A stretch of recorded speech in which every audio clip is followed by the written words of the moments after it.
It all started on what was supposed to be a perfect Saturday morning. My wife and I had set up camp at our ranch lake, enjoying the quiet peace of our own land. That's when Karen, the HOA president from hell, stormed in like she owned the place. She shrieked about rules and violations and, in her little power-hungry rage, pulled out a revolver and pointed it at my wife. Big mistake. My wife isn't just anyone, she's special forces, armed and fully trained. Karen had no idea she had just lit a fuse that was going to blow up her entire kingdom of control. While she was busy screaming, dialing the cops, and filing fake notices to have us evicted, my wife and I quietly built our case. We knew this wasn't just about one tent by the lake. Karen had been abusing her position for years, and this was our chance to expose her. The nightmare escalated fast. Within weeks, Karen pushed through a motion claiming my cabin violated HOA codes and slapped me with a notice to vacate. She thought she was untouchable. But when I checked the paperwork, something didn't add up. The signatures were forged. My neighbors swore they never signed. That's when I realized Karen had crossed into full-blown fraud. We lawyered up. Court was the next battlefield. Filed for injunctive relief to stop the eviction. On paper, it looked like she had a solid case, documents, minutes, votes, but my attorney smelled blood.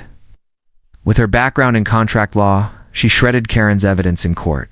Every rule violation collapsed under questioning. Karen wasn't just embarrassed, she was furious. She doubled down, filing complaints, sending threats, even trying to fine me thousands. That's when we decided to go deeper. We hired a private investigator. Entered Dave, a retired cop with a nose for corruption.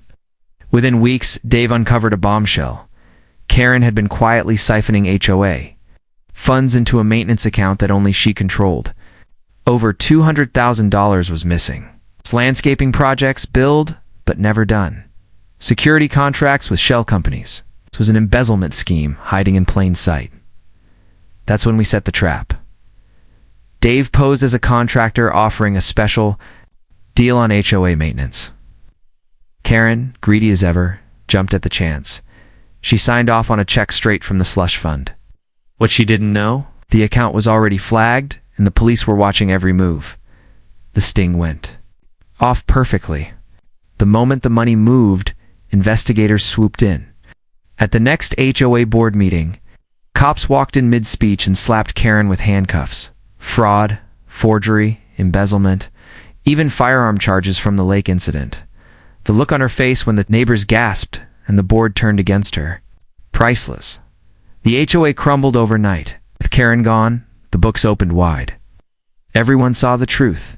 Years of lies, fake fines, stolen funds, power trips. Neighbors who once whispered against me were now apologizing, thanking us for standing up. As for my wife and me, we didn't just win, we owned the battlefield. Karen went from screaming tyrant to defendant and facing serious jail time. And our cabin by the lake, still ours, untouchable. In the end, Karen thought she had power because of her little HOA title and her revolver. But real power isn't in threats or fake rules. Real power is in standing your ground, knowing the law, and hitting back smarter than they ever saw coming. So the next time an HOA Karen thinks she runs the world, she might want to remember this story, because sometimes the people you try to bully are far more dangerous than you realize.